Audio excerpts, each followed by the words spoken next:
quero falar agora também de um grande filósofo que me influenciou muito até hoje e que para os padrões de hoje, para modinhos paradigmas da positividade, do amor próprio, em que tudo tem de ser movido à motivação e toda coisa colorida e bonita, como se o mundo fosse uma fantasia, este homem, este filósofo aqui, acho que ele vai na contramão de tudo.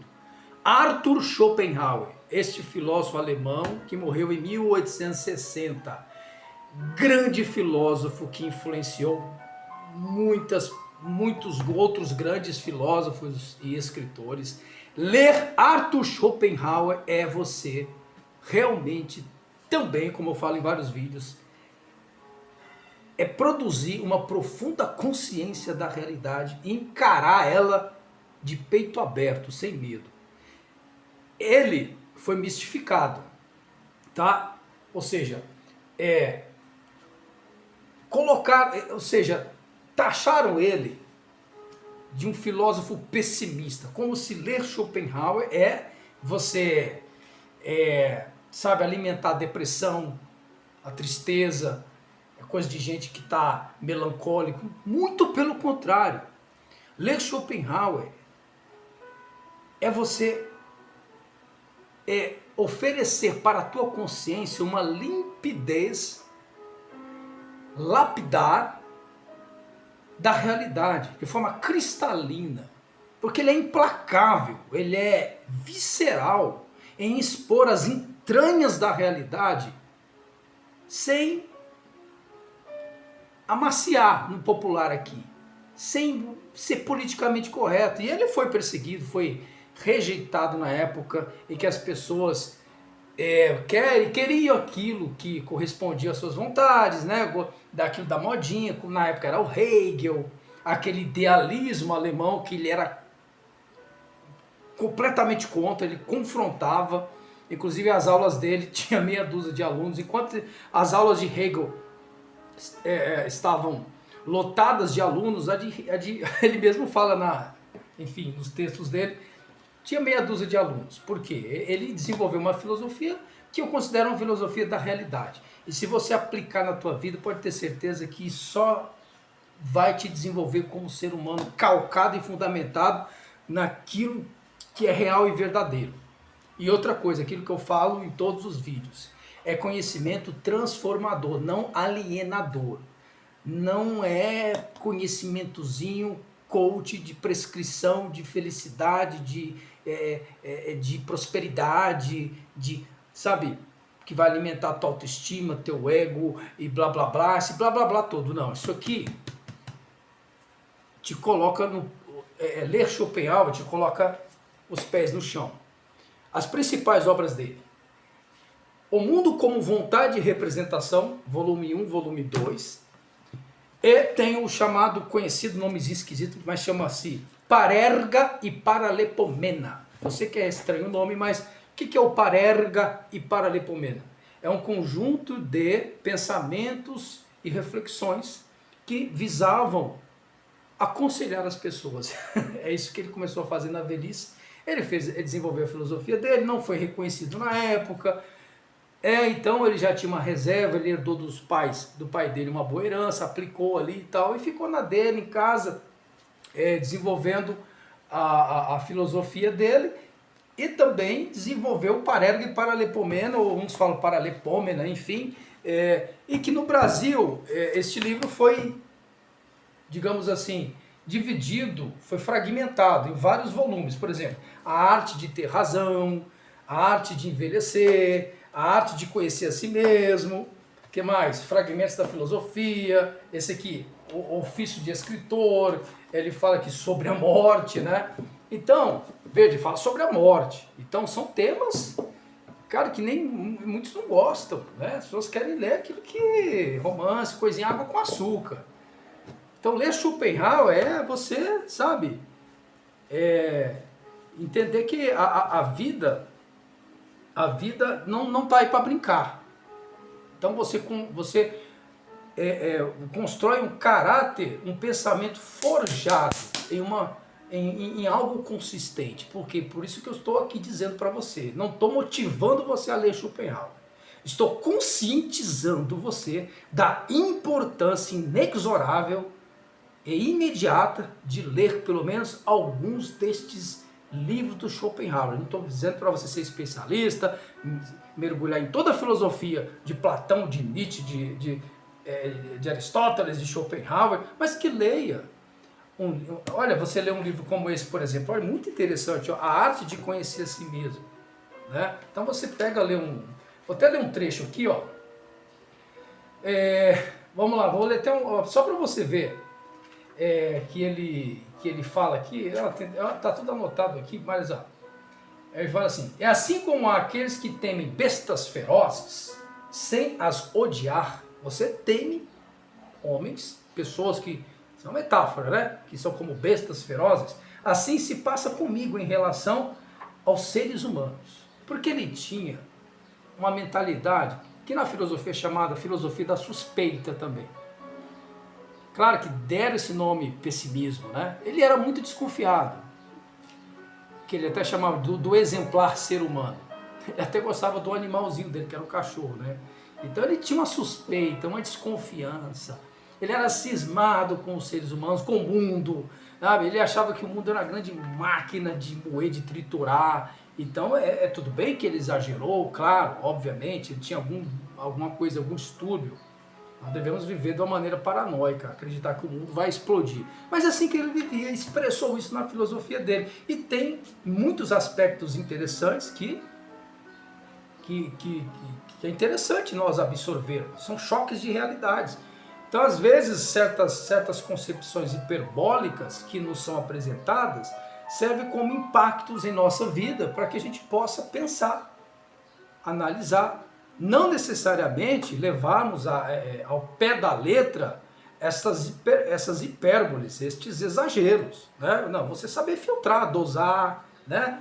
Usar a tua consciência para poder distinguir as coisas. Então ele fala aqui, ó, não se deve permitir que o ódio tome conta de nós. Claro, interessante. Pois aquilo que se odeia não se despreza suficientemente. Em contrapartida, o meio mais seguro contra o ódio ao homem é justamente o desprezo ao homem. O que ele quis dizer aqui? E é uma realidade que muitas vezes o ódio, os sentimentos, as sensações, as emoções nos cegam e nos conduzem a cometer atos dos quais vamos nos arrepender amargamente. Quantas pessoas, por exemplo, numa traição, um casal, tanto o homem quanto a mulher, quando há a traição, a infidelidade, o que acontece? A pessoa tomada pelo sentimento de ódio vai lá e comete o assassinato. Qual é a consequência? Por que ele fez isso? Ou ela? Tomado por um sentimento de ódio, uma revolta, foi dominado pelos impulsos. Então o que ele está dizendo aqui é para nós procurarmos desenvolver a capacidade de uma autoconsciência, de um autocontrole. Então quando ele fala assim, desprezo, é nesse sentido, né? De entender que, bom, se aquela pessoa me traiu, então ela não merece nem o meu ódio. Ela não merece com que eu desgaste as minhas forças vitais em prol do que ela fez comigo. Ela é tão insignificante, se tornou, ou ele, tanto faz, ele ou ela, ele se tornou tão insignificante, tão insignificante, que o que eu tenho a oferecer é meu desprezo. Simples assim. Então, entenderam a importância de ler Schopenhauer? Vou tentar pegar outra parte aqui. Olha só, a arte de conhecer a si mesmo, hein? Outro aqui que ele fala olha, tinha consciência da miséria humana. Aquilo que eu falei, ele tinha cisma da sociedade, das pessoas, ó. Quanto mais o homem se isola da companhia dos homens, melhor se sente. Ou seja, ele era uma pessoa solitária, ou seja, a solidão, ele até fala no livro, em várias partes do livro, era o meio principal pelo qual ele desenvolvia todo o seu pensamento, as suas ideias. Tanto que na aglomeração, ou seja, o homem massa, já dizia Ortega y Gasset, né? que o homem massa ele não consegue ter uma singularidade, uma personalidade própria, ao ponto de produzir um entendimento, uma opinião legítima.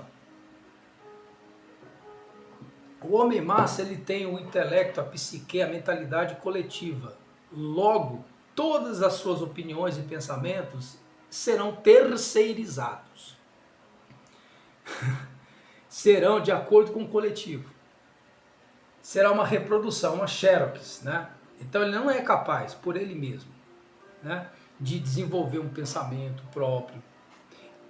Ele ousa até aqui Schopenhauer, você lendo as obras dele, até você ter cuidado em ler muito. Porque você lendo muito, você acaba colocando o teu pensamento muito à mercê de outros pensamentos. Onde está a sua voz própria em meio a tantas polifonias? Em meio a tantas outras vozes. Você tem que procurar a sua. Ou seja, é um esforço constante, né, de uma procura pela verdade, pela realidade, pelo desenvolvimento, autodesenvolvimento legítimo. Então ele dá esse Parergue Paralipomeno oferece muitos conceitos, por isso que são os escritos mais populares dele, tá? Ele se considerava um ferrenho discípulo de Kant, embora criticou muitos conceitos de Kant no mundo como vontade e representação. Ele fala muito sobre isso, da grande influência de Kant na filosofia dele, na vida dele, mas isso não impediu que ele criticasse, que ele fizesse uma análise fria e realista do pensamento do Kant. Então ele é um cara que não idolatrava ninguém, que não sabe. Outra coisa, ele influenciou Nietzsche, foi muito influenciado por ele. Freud, olha, vou citar aqui os homens que Schopenhauer influenciou. Você vai, olha, Tolstói, inclusive Machado de Assis, muito influenciado. Muitos grandes pensadores brasileiros foram influenciados por Arthur Schopenhauer, né? Marcel Proust, o famoso músico de música clássica Richard Wagner, né? Inclusive fez uma música, né? Uma ópera, sei lá, uma música clássica em homenagem a Schopenhauer, né? Martin Heidegger, Ludwig Wittgenstein também. Olha, esses grandes homens que estou citando, influenciados por Schopenhauer. Então, há quem não goste, há quem tem uma visão caricaturada do Schopenhauer e acaba influenciando ao ponto de nem querer ler um livro dele por achar que ele só fala coisas pessimistas. Não, pelo contrário. Você ter uma postura de encarar a leitura do Schopenhauer é você se deparar consigo próprio, com a tua natureza, com a realidade do mundo. Algumas outras coisas que ele fala aqui também, ó. Eu estou lendo mais este aqui, ele fala sobre homens e mulheres, ele tem uma visão muito peculiar em relação às mulheres, né? Ele fala sobre casamento, olha, tem opiniões polêmicas, né? Mas tem aspectos verdadeiros no que ele aborda nessas suas polêmicas, né? Então, assim, fala do relacionamento entre homem e mulher, não vou ler, vou deixar para você ler aqui, né? Fala da miséria humana, né? Enfim, a companhia humana, ele fala assim sobre a convicção de que o mundo é um deserto, olha só, hein? Em que não se pode contar com companhia, deve se tornar uma sensação habitual, ou seja, ele está conscientizando ao leitor que não devemos apoiar o nosso sentido da vida ou até de felicidade em companhias. A gente tem que procurar desenvolver em nós um sentido dentro de nós, nossas ideias. Nós temos que nos agradar com a nossa própria companhia, né? Enfim. Só que ele fala com palavras muito mais elaboradas, né? Ele fala, quando eu tinha 29 anos de idade, um senhor que nunca vi aproximou-se de mim para dizer que eu seria algo de grande. Ele conta coisas deles, né? Olha só, a família dele era família abastada, né? Tinha muita condição financeira. A mãe dele era uma grande intelectual, inclusive, realizava encontros, fazia saraus na sua mansão, né? Inclusive um dos frequentadores destes saraus era o famoso Goethe, autor de Fausto, O Sofrimento do Jovem Werther, né? Goethe, Schopenhauer conversava com Goethe, trocava altas ideias, inclusive Goethe sugeriu que ele escrevesse sobre um tratado sobre as cores, porque Goethe escrevia também sobre isso. Enfim, então olha, vale a pena ler Schopenhauer. Deixo aqui esta conscientização para você pensar e refletir na importância de ler algum livro sobre este grande filósofo, que tanto influenciou vários. Até mais.